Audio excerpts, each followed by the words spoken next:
Chers amis, bonjour ou bonsoir. On se retrouve aujourd'hui pour parler d'un sujet qui a été un sujet polémique durant plusieurs semaines et qui continue. C'est le dernier roman de Kamel Daoud, qui s'appelle Houri. Bien sûr, je ne vais pas revenir sur le roman lui-même, puisque j'ai déjà parlé de ça sur ma page Facebook, mais sur les déclarations de Kamel Daoud que nous avons tous, je crois, commentées à notre guise, avec notre liberté d'expression et notre façon de voir les choses, chacun de son côté. Aussi, je ne vais pas revenir non plus sur son problème avec la dame qui l'accuse de lui avoir volé ou violé, entre guillemets, son histoire. Mais moi, ce qui m'avait interpellée aussi, c'était cette question de la Charte nationale pour la paix. Et c'était sur ça que je vais aujourd'hui axer mon intervention pour expliquer certains points importants. Donc, dans cette histoire, dans cette grande histoire, cette grande polémique qu'a pris l'envergure de Kamel Daoud après avoir décroché le prix Le Goncourt. Et bien sûr, pour commencer, je voudrais mettre le point sur le fait que un écrivain est libre d'aborder la thématique qu'il inspire ou la thématique qu'il désire développer. Il n'y a pas d'interdit dans les thématiques, il n'y a pas d'interdit pour aborder telle ou telle question. Et surtout, je reviens surtout sur la question, la question de la mémoire concernant la décennie noire, qui est un devoir de justement contre l'amnésie et contre même l'amnistie. Donc, qu'on soit clair, très clair ici, ce n'est pas la thématique de Kamel Daoud que beaucoup d'entre nous ont évoqué dans cette histoire de Kamel Daoud. Donc moi je reviens sur la question de la Charte nationale pour la paix. Donc cette charte qui a été adoptée en 2005, qui a été d'abord soumise au vote des Algériens, qui était une initiative du président Bouteflika, qui était une façon de mettre un terme à la guerre, je ne dirais pas la guerre civile, moi je n'emploie jamais le mot de la guerre civile parce que c'était plutôt une guerre anti-terroriste qu'une guerre civile. Et ça, c'est pour rectifier un petit peu cette notion de guerre civile que je vois galvauder un peu partout. Donc, c'était pour mettre terme à cette décennie, ce qu'on appelle la décennie noire en Algérie, à partir de 1990, qui a duré 10 ans dans l'une des plus horribles tragédies qu'un pays puisse traverser. Donc, comme je le dis, cette loi est venue pour mettre terme à ces tueries-là qui ont trop duré, qu'ils ont douillé des centaines et centaines d'Algériens. Il faut dire que la question qui a été posée aux Algériens pour adopter ou non cette charte nationale était « Êtes-vous avec la paix ?»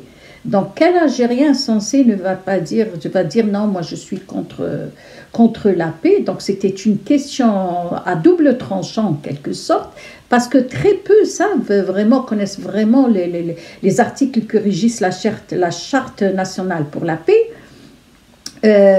Pour ma part, je me suis intéressée et j'étais contre, sur certains points, sur cette charte-là, surtout contre le fait qu'il y allait y avoir une amnistie des groupes armés, des terroristes, bien que la loi stipule dans un article que ceux qui ont les mains tachées de sang ne seront pas concernés par cette loi, mais dans le fait, c'était tout autre chose. Donc, on ne va pas revenir sur cette tragédie-là. Tout simplement, nous allons rester dans cette histoire de Kamel Daoud qui justement utilise cette charte que nous retrouvons, qu'on retrouve l'article dans son roman, il commence son article par un extrait de cette charte, une manière de mettre le point sur quelque chose d'assez quand même glauque, pour faire comprendre aux autres qu'il y a cette charte-là qui censure et qui ne permet pas aux écrivains algériens d'écrire sur la décennie noire.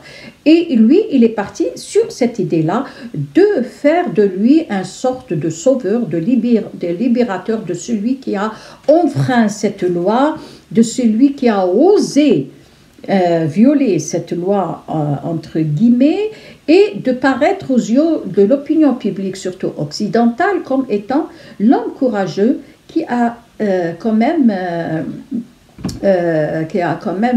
remis au jour la décennie noire et qui, lui, ne permet pas qu'on oublie cette période-là, et lui, etc.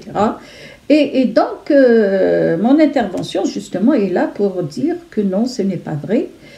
Kamel Daoud a écrit un roman sur la décennie noire en 2025 à partir de la France, alors que des écrivains algériens ont commencé à écrire des romans sur la décennie noire durant la décennie noire. Déjà, ça c'est le courage, hein. C'est d'écrire un roman sur la décennie noire ou d'écrire sur la décennie noire durant la décennie noire, sachant que 101 journalistes algériens ont été assassinés, sachant que beaucoup d'écrivains algériens ont été assassinés, dont Tahar Jaout et bien d'autres, Youssef Septi. La liste est très longue, justement.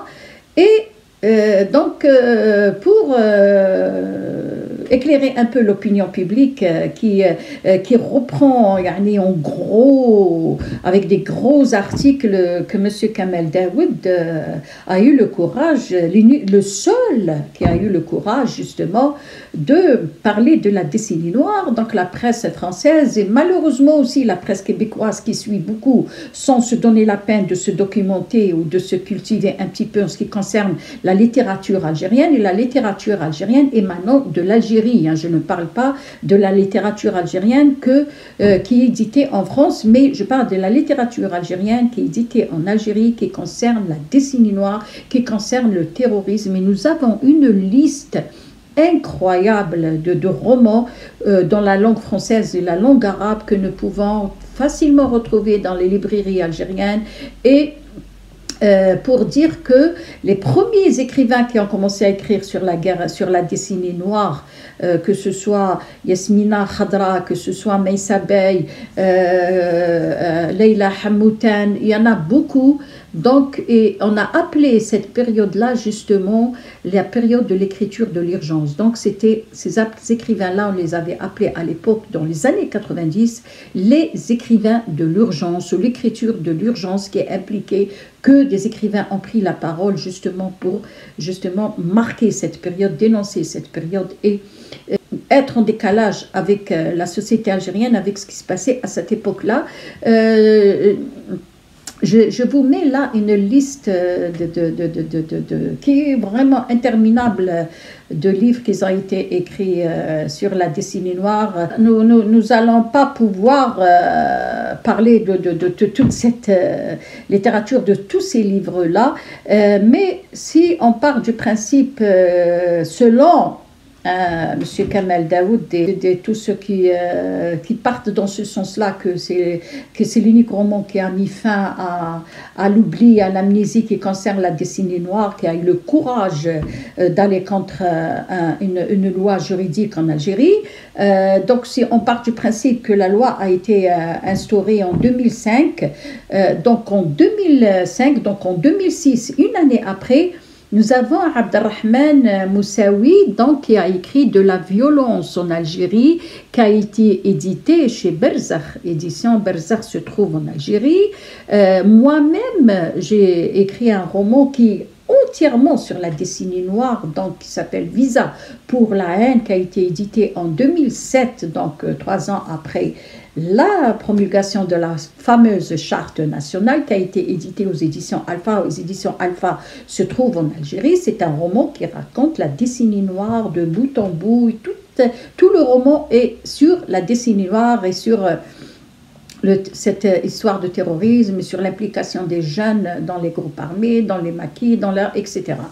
Et donc, nous avons notre ami que je salue, donc Youssef Merrahi, qui a écrit L'ombre assassine la lumière, qui a été édité au Casbah, édition en 2010 également. Nous avons Samira Gabli qui a écrit Une balle en tête, édité à Casbah, édition en 2011. Donc là, je reprends à partir de 2006 jusqu'à 2024, nous avons des romans sur la décennie noire. Nous avons des romans sur le terrorisme, nous avons des essais sur le terrorisme, nous avons notamment des films et des documents qui ont été faits et qui ont été visionnés en Algérie. Tous ces romans-là et leurs auteurs ont signé ces romans-là dans les salons littéraires et dans le salon d'Alger, donc le SILA, le Salon international d'Alger. Donc, nous les retrouvons facilement sur le stand de leurs éditeurs. Et malheureusement, au lieu d'aller chercher l'information, on focalise sur ce que déclare telle ou telle personne sans se donner la peine d'aller se documenter. Donc, la Charte nationale pour la paix, elle est venue effectivement pour soi-disant mettre fin à une guerre, quels que soient les articles qui sont dedans, que nous soyons d'accord ou ne soyons pas d'accord, c'est toujours la majorité, comme on dit, qui l'emporte. Et aussi, en quelque sorte, elle n'a pas censuré les écrivains, elle n'a pas censuré les journalistes, qu'ils ont continué à écrire sur cette période-là, qu'ils ont continué à publier.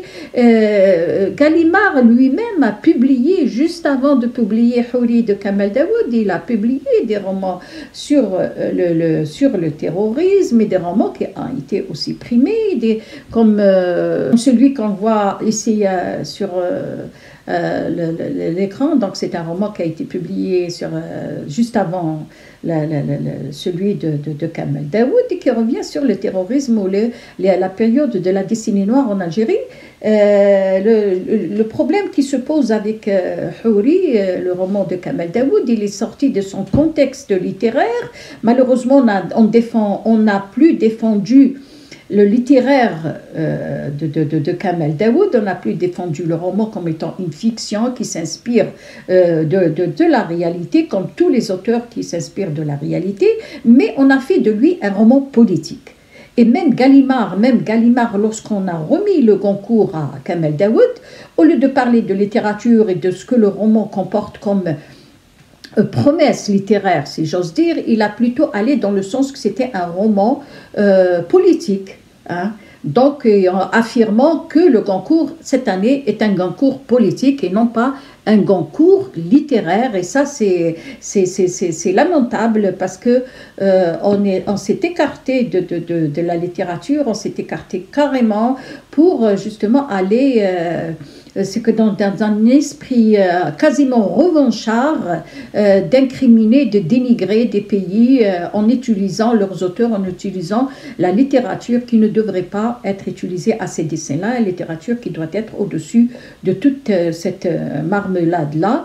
Et malheureusement, Kamel Daoud a joué le jeu et c'était ça qui était entre guillemets malhonnête parce qu'affirmer qu'il était le seul auteur-écrivain à avoir osé aller à l'encontre d'une loi qui existe pour ressusciter le drame de la décennie noire et ne pas permettre que les gens oublient, ça c'est affreux, c'est une malhonnêteté intellectuelle parce que lui-même avait fait l'éloge de un livre édité chez Berzakh du journaliste algérien Adlan Mehdi qui s'appelle 1994, dont nous voyons ici la couverture. Et après, il nous dit que non, c'est lui le courageux écrivain qui a osé non pas aller contre le terrorisme, les terroristes, mais d'aller contre une loi.